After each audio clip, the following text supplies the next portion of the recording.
Squad update, yeah, look, obviously we lost Liam Scales and Troy Parrott, but Ryan Manning has come in. He had a minor procedure at his club, and thankfully, look, it was a watch and brief to see how he was progressing, and thankfully it's all gone well for him, and he joined up with us yesterday, and obviously he'll be into the squad straight away, and touch wood, everything else is all fitting, fighting well.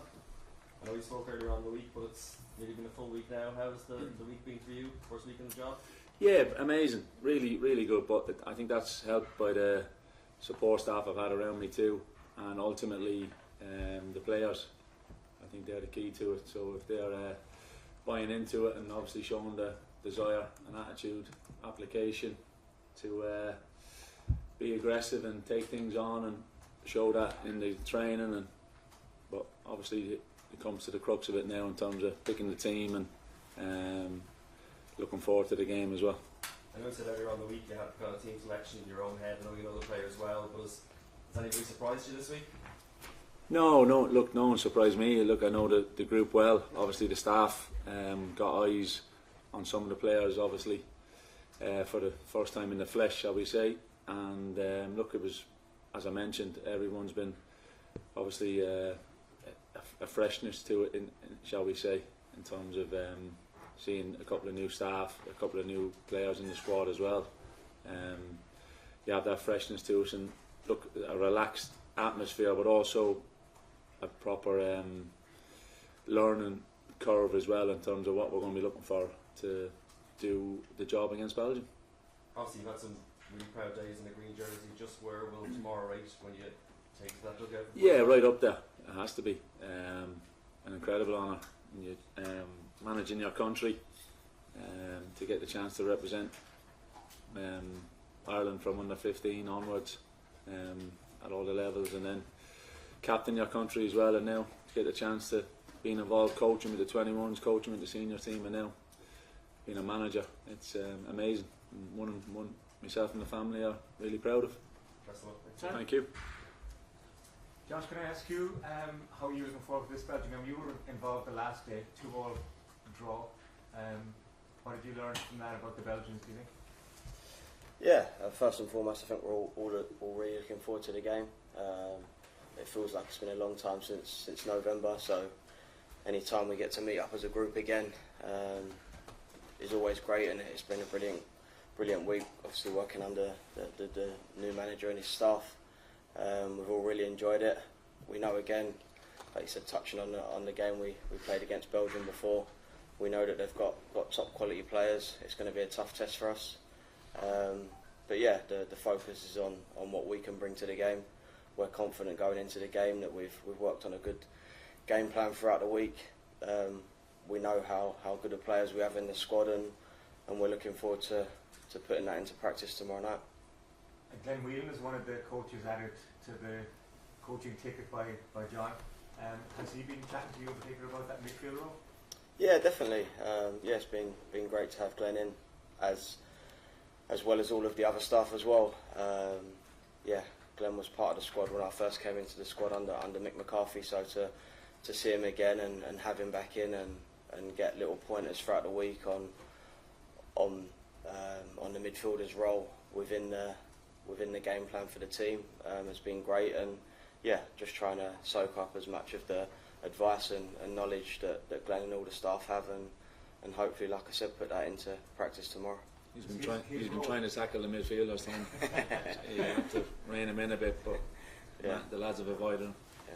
Because Glenn's role was sometimes an unsung one in a way, like protecting the back four, keeping the ball moving. Yeah, definitely. I think, look, having trained with Glenn and seen him play close up, I know that he had much more than that ability-wise. But sometimes I think the biggest compliment you can give to players like Glenn is you probably notice more when he's not playing the job that he does for the team. The role that he carries out was always fantastic, and someone that I always watched and tried to learn from, and it's been, like I said, it's been great to have him around the squad this week. John, can I ask you, when will you pick your team and when will you tell the players? And yeah, the players will know today at some stage what the team will be. I think it's important that, and then you can obviously focus down on a few more finer details, shall we say. And then look, as I said, that's where you come to the crunch time in terms of final preparation, final details, and then everyone on board, because that's what obviously we spoke about right from day one in terms of the 2 games, plenty of players playing, plenty of substitutes being needed to finish the game just as strong as you started. Because look, the good thing is there's good players in form as well, so it's a nice problem to have in a few positions. And did you just one last one? Did you think at all of maybe going to the Aviva today for some of the players who, like Sammy or Finn, who hadn't actually played there? No, we did. We spoke about it, but look, it's one of them. In terms of the plan and preparation side of things, it just fits in better to stick to the routine of Abbottstown.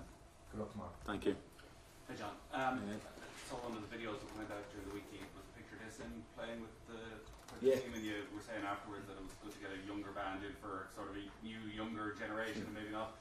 I don't think Brian was looking for Christy Moore or someone. How different is it? Like, what's 23 years probably since you came in to the squad first? Do you look at these younger lads? How different a group are they? How different are they around the hotel than say the crew you came in with? Yeah, but that's just obviously younger people in general, isn't it now? And obviously the players have different what's the word I'm looking for? Different skill sets in terms of more relaxed, more chilled, different obviously environments, and obviously backgrounds that they're coming from as well. So you put all that mix together, and it's you get different personalities. And but from what I first noticed when I came in to work with the senior team, it's just a really proper group of lads that want to work well, do well for Ireland, and hopefully that'll happen very soon. You obviously have plenty of people around you at the moment for advice, but you know, vast range of contacts. Who are the other people you've been tapping up over this week, the last few weeks, for advice on how to approach this week and connect with those younger players? Yeah, look, I think that's where I just kept it in my head, very simple in terms of the staff that I brought in, and I thought that was, I didn't want to be, because as you said, look, there's lots of amazing people, and it'll be one of them that I'll be able to touch into that connections afterwards as well, in terms of the learnings from the 2 games as well, and how you progress. That will be a big thing too. But ultimately, I just wanted to focus on the staff and myself and the players, and not be worrying about too much outside noise. Cheers, Nick. Eddie? John, how are you doing? This week, have you had a chance to think about the dressing room tomorrow night, putting that team talk, and then in terms of, would you agree that maybe the job only really begins in earnest once that whistle goes, and how you can react to what you see in front of you and influence proceedings? Yeah, look, well, I agree in one sense, but disagree in the sense of obviously when you first get the players together and you're chatting to them the first time as well, that's a key part that set the tone for the week ahead. But ultimately what you said in terms of game time is the crucial part, and that's where the preparation comes into it, the final details exactly that we'll put in place today, and then a kind of a switch off for the boys to relax and focus. I think will be more so the word, focus in on the kick-off tomorrow and the planning. And in terms of the conversation or the team talk beforehand tomorrow, look, that'll be straightforward in terms of what we'll be looking for, what will be needed from the players, and ultimately bringing it all together to get a big performance to win at the Aviva.